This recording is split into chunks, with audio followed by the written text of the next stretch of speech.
Puissant scowled to herself as she led Trixie into her side room. The nerve of that mare! Puissant had tried to help her, had offered her a generous gift out of the goodness of her heart. And Dizzy's response was to accuse Puissant of being too stupid to understand the merits of her own possessions, which of course was completely absurd. Puissant was an expert on art, gemstones, and various other luxury goods. She knew what her possessions were worth better than any pony. Undoubtedly, the male mare was adopting the mantra of, you know what it costs, but you don't know what it's worth. The bromide used by those who wanted to imply that all the Vicestream and other rich ponies understood was jangles and bits, but they couldn't see the true value of the heart of a thing.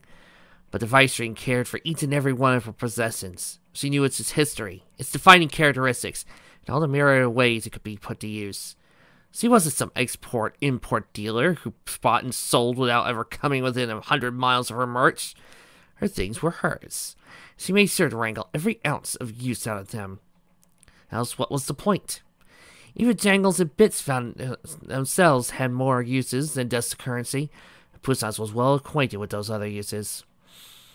For instance, she had one particular warehouse full of gems, silver bits, priceless jewelry, and other such items which she opened up every nightmare night for a grand party. Other provincial nobles sometimes threw parties for Nightmare Night, and Puissant understood that Trixie even tried something similar during one of her years in Canterlot, but none of them could match hers. Puissant applied the very finest and intricate props of decorations, identified foals from all over her provinces to come to the warehouse and embark on a treasure hunt for actual treasure. Hundreds of foals won the lottery to participate each year, and they had the time of their lives, squeaking and running away from Puissant's almost lifelike ghost illusions and fan ponies, working with each other to find the mounds of silver and gemstones that were stashed around the building. After the treasure hunt was over, and the foals had all attained some priceless gems or bars of silver, Puissant had brought them out to the yard, where they had the grand festival with the best concessions, the most entertaining games all in the land. The food and games all cost real money to use, of course, quite a bit of it. A silver bar for an ice cream cone the size of a foal's head, a whole-sized ruby for a turn of the fastest carousel in the nation, that sort of thing. But the foals had money to spare. They enjoyed themselves immensely. Furthermore, there were also booths to buy things for friends, such as purchasing a big candy party for one's classmates, or getting a work of art of a much-loved teacher or mentor, which were also quite popular. Most of the foals left only with a coin or two in their pockets during the treasure hunt, with bags full of the finest candy and toys to be found anywhere, and all of them left loving her. Puissant, the most generous Vicestream ever known to ponykind. Of course, Puissant wasn't the sort to throw a massive party just to make the foals love her. Though the love of her subjects was something she indeed desired to possess, there were other uses as well. By letting the foals to buy presents for others, and making sure that they felt good about it, for after all, they were the best party they would ever attend, she reinforced the giving is good message which was so popular with Luna and the peasants. Thereby bolstering her own moral credibility, there was always a foal who would tell reporters the next day that they had traded a priceless emerald in order to provide a wonderful dinner party for every pony in their neighborhood. How good it felt to be so generous, and how wonderful it was of Vicestream Puissants to provide the opportunity. Second, by making sure some of the foals who won the lottery were genuinely needy, and by directing her staff to make sure that those foals did leave with enough treasure to help their families, she helped to reduce the number of poor ponies in her provinces. So many of them refused to accept charity for some inane reason of pride, but as long as they or their foals earned no wealth, such as by finding it in a treasure hunt, they would take it and finally move off the dole and become members of society, in which Puissant could present to other nobles without being embarrassed. Lastly, she made sure that the foals of her greatest detractors were invited. Those ponies, who were always arguing that Puissant had too much money and should be giving more of it to the poor or the needy, or a province, had been a perpetual thorn in Puissant's flank for years. But as it turned out, they tended to shut up once they realized Puissant had given their foals large amount of money, only for their foals to fritter it away in sharp contrast to the generous ideals of her parents. It was easy to yell that Puissant cared too much for her own luxury.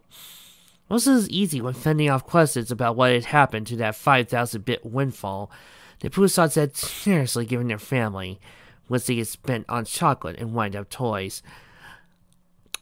Are you sure this isn't bribery, Puissant bitch? So yes, Puissant understood her things. She understood every bit of them, every facet, detail, and every potential use, including uses which would result in her losing those things, just as by giving them away at a party. She understood things at a level that Ghost Mailmare would never guess, and she would need to make that clear. The thoughts died before they were almost completed. No, Poussins acknowledged. The time has passed when she would have sought revenge for that insult. Princess Luna made it clear that she would no longer tolerate such actions. While Poussins was powerful, she still had to obey Luna. But still, there had to be something she could do, some small way to indicate her displeasure. Trixie was talking, Poussins realized. She pushed her thoughts away, resolved to return to the lair. I'm sorry, she told the listeners, but I was momentarily distracted. Could you please repeat yourself? So what you're saying is you didn't hear Trixie, what she said to you. Oh, good. Let me guess, Trixie. The truth is, you were cussing up a storm at her. Of course. Trixie knows she has these tendencies to go on these mile-long, paragraph-long speeches. Archie led Dizzy to the greenhouse. Despite the frigid weather outside, the Mailmare could see the snow rising through the glass windows. The little glass room was hot and steamy. 10 or so orange trees stood in the back, all of them heavily laden with fresh fruit. Began Orange Tree, looking nervous. You don't like the vaccine, do you? Dizzy frowned. I didn't say that. But I did. I could tell. Orange Tree trotted around Dizzy. Her horn glowing, she carefully removed an orange from the nearest tree. My mom set a fire to the Marquise de Salade and told me a lot about bringing ponies. Besides, the Vice Tree told us last night she was worried that you and the other numbers didn't approve of how she was caring for us. Not sure how to respond to that, Dizzy picked an orange for herself. We discussed it last night, she said at last. We don't think she's hurting you or anything, but... For a moment, neither of them spoke. Dizzy watched his orange tree and tapped the orange with her horn, began to cast a spell. The orange seemed to pulse and deepen in color, looking more like the one that Orange Tree had fed her the previous day.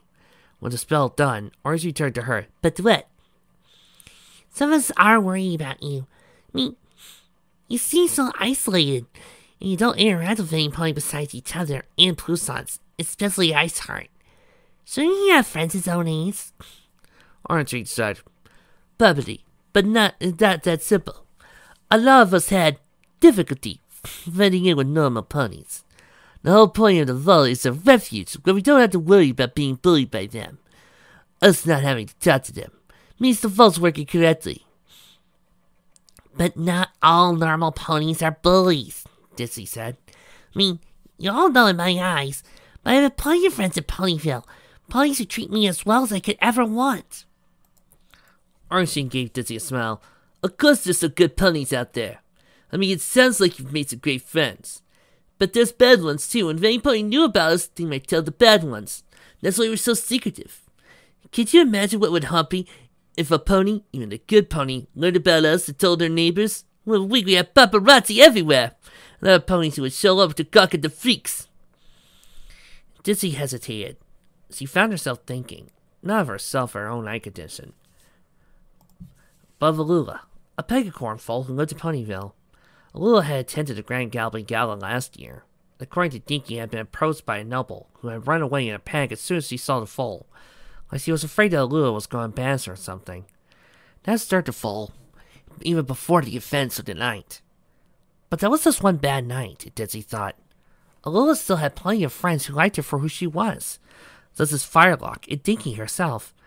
She didn't have to deal with any more harassment than Diamond Tiara occasionally call her Princess Aria, which her father had recently put a stop to anyway. The life Alula had was preferable than living in a gilded cage, just as Dizzy's was. But you're missing out on so much, the Mailmare said. Friends, family, love. Isn't that a big sacrifice to just stay away from the occasional mean pony? Orange shook her head. We don't want to deal with mean ponies at all. We're willing to stay in the vault in order to they not bother us anymore. Dizzy opened her mouth but hesitated, unsure what to say was offensive. But you in particular, she said. Does it look like ponies would bully me? Orange didn't sound offended. It just let out a small sigh of relief. Oh, I know I look like a normal unicorn. Didn't even know I was a super cool hybrid until Vice tested me. But a lot of my friends aren't, and I don't want them getting harassed. Some of them, Ice Heart, Bounty, Bones, had really tough times before they found the vault. If me keeping the vault secret will help keep them safe, I'm happy to do that. I just feel there's a balance, said Ditzy. I mean, well, what does the rest of your family think about this? My family? Ditzy frowned. Yes, your parents. And any siblings in, your family. I mean, you know the truth, right? No. Orange was silent for a moment. I told mine I was going far away to research oranges.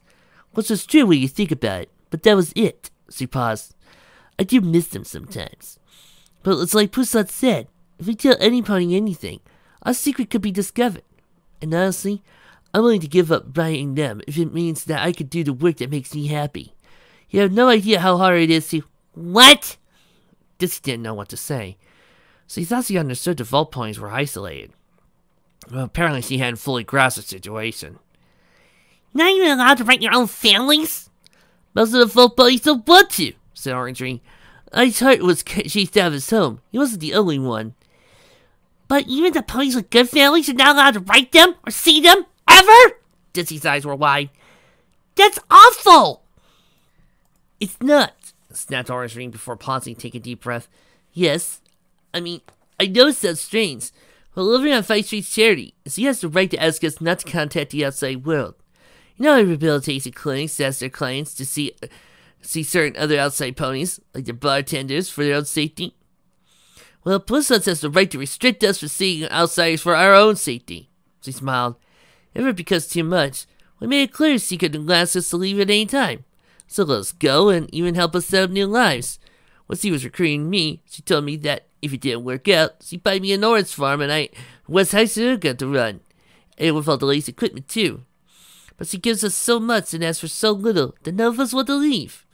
I mean, we're not to contact ponies from outside, not to bring any pony new to the vault without permission, not to hurt each other, but those aren't big burdens. Desi was about to continue arguing that the ponies should be allowed to content their families, when something stopped her. What do you mean, not bringing any pony new in the vault? Isn't that covered by not bringing in outsiders? Mostly. There was an issue a year ago when Stream Dreams and Bones wanted to have a foal, but... Orange trailed off. I realized she shouldn't have said so much. I mean, you aren't allowed to have foals? Asked Ditzy. Why are you questioning not? Go down! Protested Orange. It makes sense when you think about it. No, it does not! Let the foal word special like us. It grew up to bully us like normal ponies. Oh no! The innocent child's bullying the adults. I gasp. Well, we just didn't fit in. Then what would we do? Kick out their parents along with the foal? Let the foal bully us and ruin the whole point of the vault? She shook her head. You know, Fightrine, I bet you just love the idea of the vaults on Fallout. So she just had a contraceptive spell put up the whole vault, which solves the problem.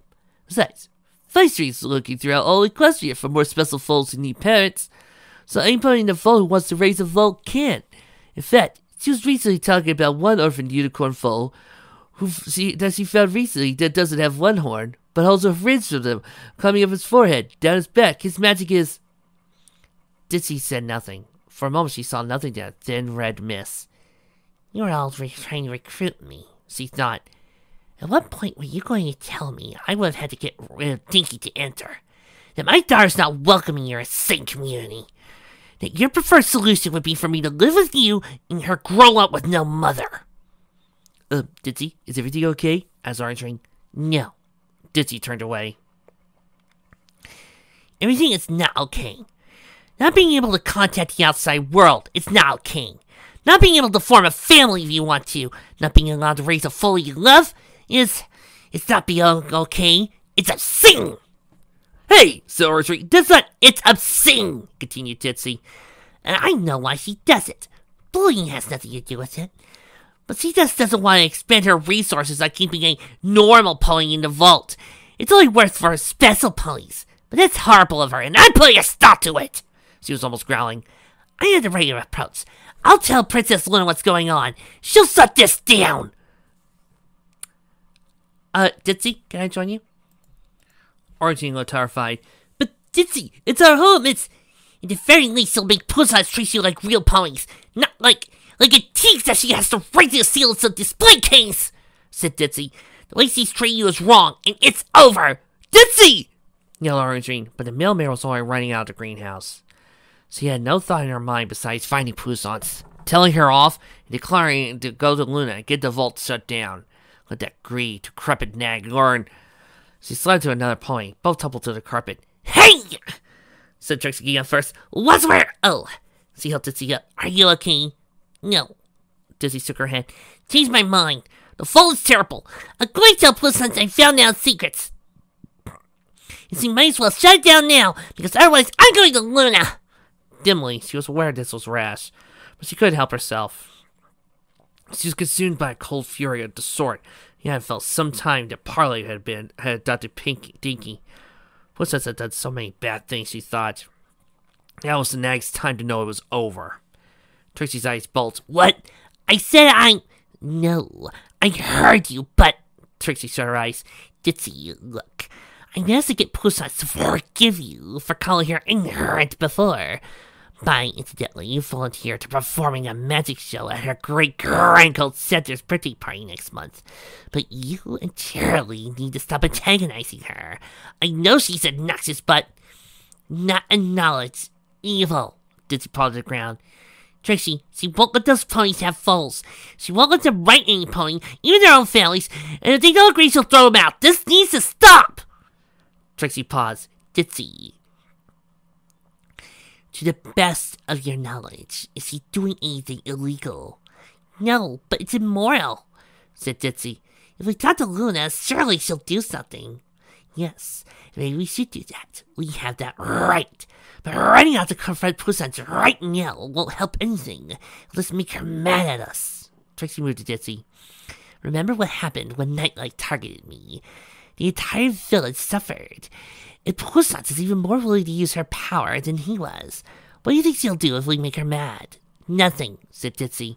Luna will arrest her. And not without a trial, she wouldn't. If Pussants has 3 hooves in the grave already, she died long before she even set foot in the present shell, and she knows it. Trixie set her eyes for a moment. But that's assuming she break the law. I don't think she would. Between Pussants' wealth and political power, there's a million perfectly legal things she could do to get revenge on us, or you. Like what? Challenged Ditzy. Off the top of my head, the apartment silver script rents above the post office. Is that a market rate? Does your rent rise at a level commensurate with the other rents in town? Asked Trixie. Because it's government property. If you're paying even 1 shekel less than you should be, silver's breaking the law. It's the ordinarily me, it'd be obvious. Trixie shook her head. So, she audits the whole postal service. She runs the Equestrian Revenue Service. She can do that. And she does. It turns out fraud and waste, or the other misuse of taxpayer bits and post office from Philadelphia to Las Pegasus. If you add hard enough, you can always find something. Why would Luna accept to that? Especially if Silver is actually guilty of the horrible crime of, I don't know, rounding down when he calculated your annual rent increase. Trixie shook her head. That's one of the many entirely legal options. Ditzy, please. Listen to me as a pony who knows the government, who knows Pussants. If you make her mad, she'll find a way to get back at you and your friends to a far greater degree than Nightlight did, and I might not be able to protect you from it. So what should we do? Snapped Ditzy. Just let her keep the full police in isolation? Well, I have an idea. You see, I'm not bound by Luna's laws, which means I can give that motherfucker an arcade to the face! Never disagree with a person with an arm cannon. They will end you. No, but we should be careful. Which means checking with Luna first. Jelly Pussants won't do anything but make the most powerful mortal pony in Equestria mad at us. Trixie paused. Please, Ditzy. We barely managed when one viceroy was angry at us. Let's not shoot for 2. For a moment, Ditzy was tempted to refuse. She wanted to march into Poussin's quarters, kick her door down and shatter her in time of keeping the vault points and gilded cells was over. That, she thought, was just what she needed. But it wasn't all about her. Ditsy knew. If she did go out to Poussin's, her friends could end up in trouble. If they ever broken the law or misused the government jangle, Poussin's would find out and make them pay. And there was her daughter, Dinky, and her parents. Well, Poussin's went after the entire Dew family. She couldn't risk that. Fine, she said at last. We'll do it your way. But as she turned and walked off, she thought to herself, but we will do it. The fool's the parade, and I'm going to end it. No matter what.